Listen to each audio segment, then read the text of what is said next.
Indonesia adalah negara hukum.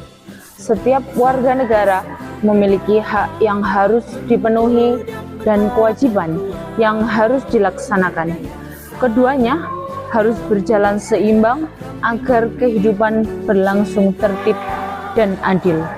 Kejujuran, kedisiplinan, tanggung jawab sebagai wujud pendidikan anti korupsi.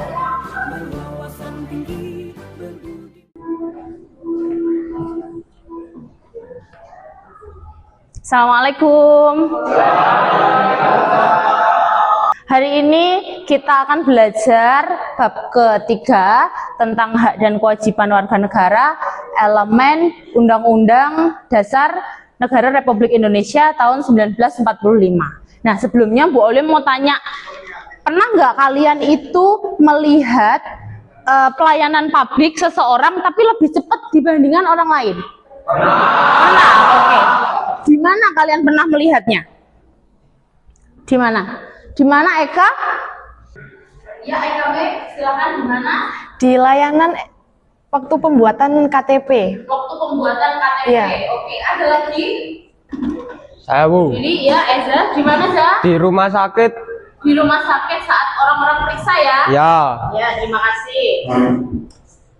Hari ini kita akan melihat tayangan video tentang hak dan kewajiban warga negara yang dilanggar oleh warga negara yang lain.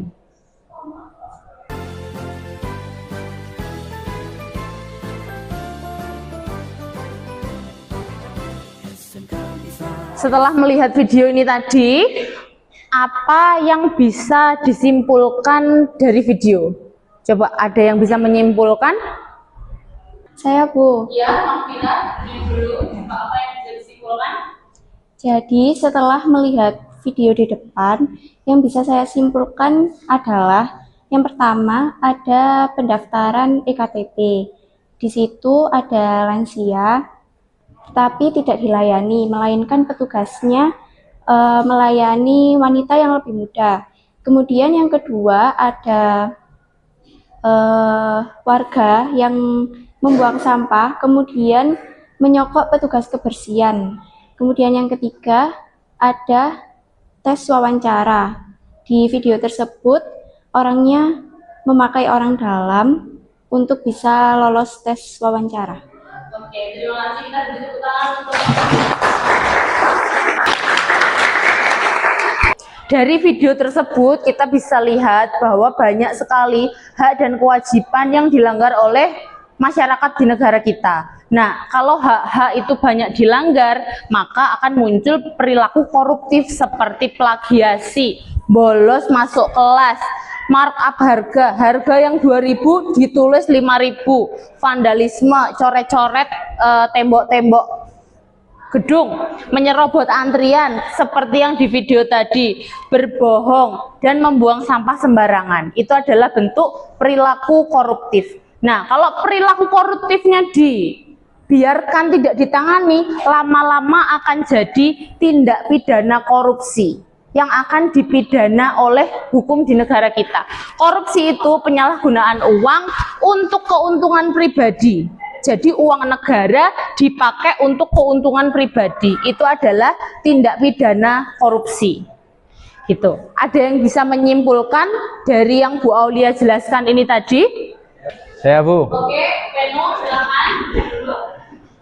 Saya bisa menyimpulkan dari tindak pidana korupsi itu tidak cuma dimulai dari nilai-nilai yang bermiliaran, tapi juga hal-hal kecil di sekitar kita dalam kehidupan sehari-hari bisa dijadikan tindak pidana korupsi juga, Bu. Iya, bisa menimbulkan tindak pidana korupsi. Iya. Terima kasih, Beno. Ya, Bu. Karena korupsi ini makin banyak di negara kita, jadi apa yang bisa dilakukan, apa yang bisa kita lakukan untuk membantu negara kita agar terhindar dari korupsi? Menurut kalian apa yang bisa dilakukan? Saya, Bu. Oke, Zidni, silahkan berdiri. Apa yang bisa dilakukan? Dari sikap koruptif seperti membolos sekolah dan membuang sampah sembarangan. Oke. Sikap yang lain-lain. Terima kasih, Zidni.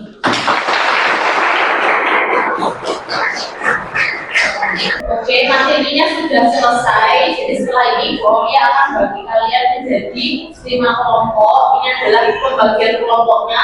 Nanti masing-masing kelompok silakan berkumpul dengan anggotanya menjadi satu untuk menentukan lokasi di mana akan dilakukan wawancara untuk menemukan hak dan kewajiban yang paling banyak dilanggar di lokasi tersebut.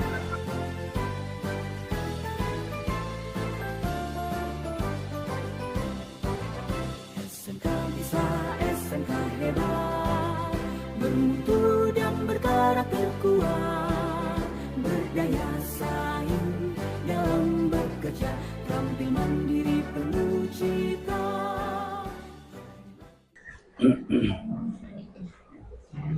Ya.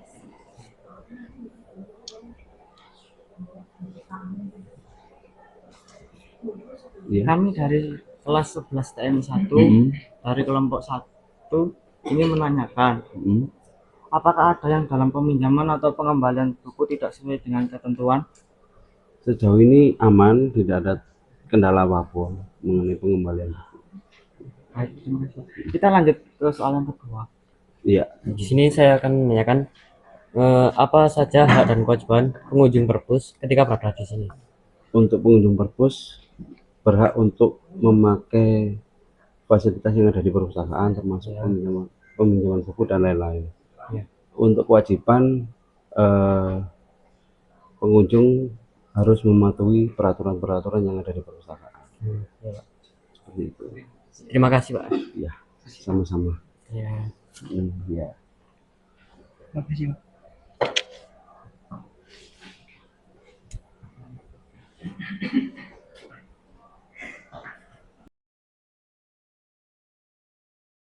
Terima kasih. Ini tadi kalian sudah melaksanakan wawancara. Dari data temuan hak dan kewajiban yang dilanggar, tolong diberikan solusi yang paling realistis dari kelompok kalian dan dibuat media digitalnya agar kita bisa mengkampanyekan tentang hak dan kewajiban di lingkungan sekolah. Silahkan bisa didiskusikan.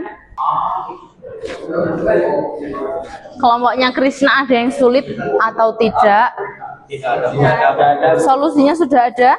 Belum, masih didiskusikan. Oke, rencananya mau buat media digital apa? Poster.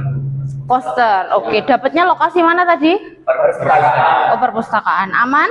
Aman. Aman. Oke, terima kasih. Kelompoknya Vira, adakah yang sulit? Masih didiskusikan. Masih ketemu berapa solusi dari kelompok kalian?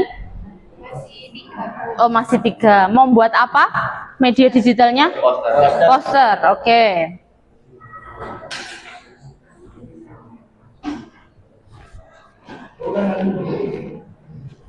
Kelompoknya Veno ada yang sulit? Tidak ada. Dapatnya lokasi mana tadi? Oke. Ketemu enggak hak dan kewajiban yang dilanggar? Ada, Bu. Oh, ada. Apa contoh? 1. Apa itu ya? APD lengkap nggak di sana? Oke. Saya berikan kesempatan untuk kelompok yang berlokasi di perpustakaan agar dapat mempresentasikan hasil data temuannya kepada teman-temannya. Dipersilakan kelompok perpustakaan untuk maju ke depan.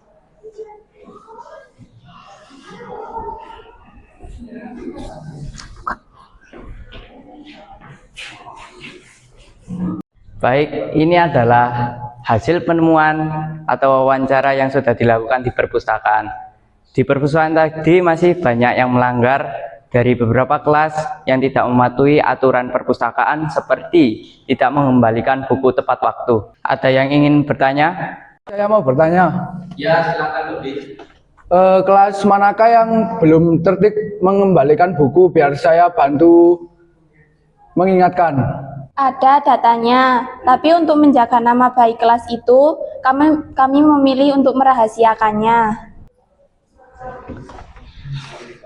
Saya ingin menyangka, seharusnya data itu tidak boleh dirahasiakan, karena itu termasuk perilaku koruptif, manipulatif. Kelompok 1 silakan kembali ke tempatnya. Kita berikan tepuk tangan kepada kelompok 1.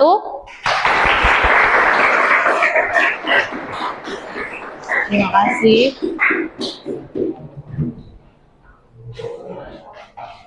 Aulia punya sticky note. Nanti di dalam sticky note ini silahkan dituliskan komitmen kalian masing-masing untuk membantu memerangi korupsi di negara kita.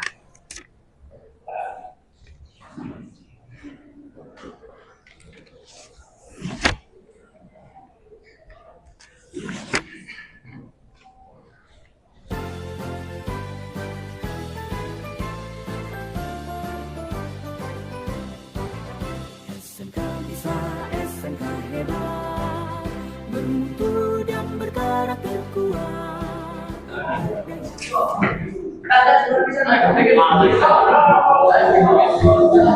Sticky note-nya sudah selesai semuanya?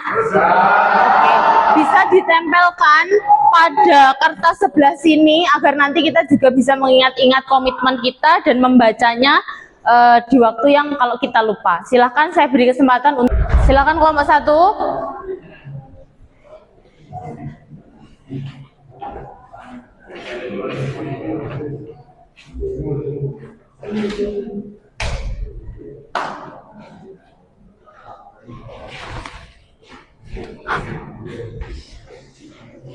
Kelompok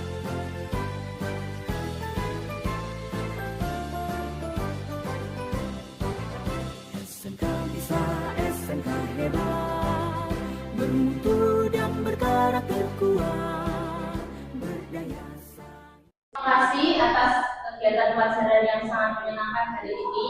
Mari kita mengucapkan komitmen bersama bahwa kita berkomitmen SMK 1 semester itu generasi yang mampu melawan korupsi. Silakan berdiri dulu. Silakan berdiri. SMK Negeri 1 Singosari. Kami generasi anti korupsi.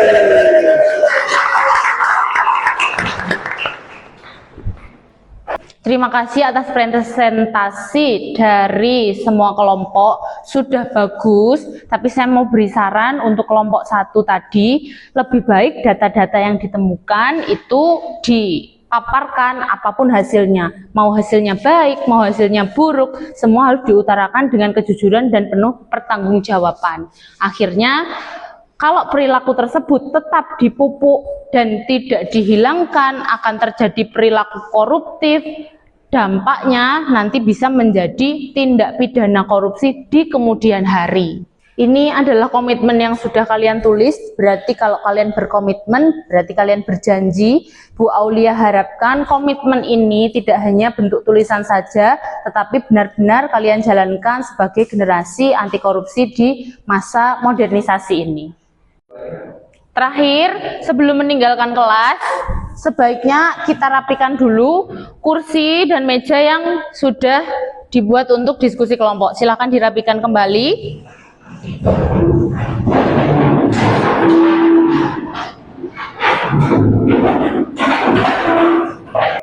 Sekian dan terima kasih. Kita ketemu lagi minggu depan dengan pelajaran yang lain. Assalamualaikum warahmatullahi wabarakatuh. Waalaikumsalam warahmatullahi wabarakatuh.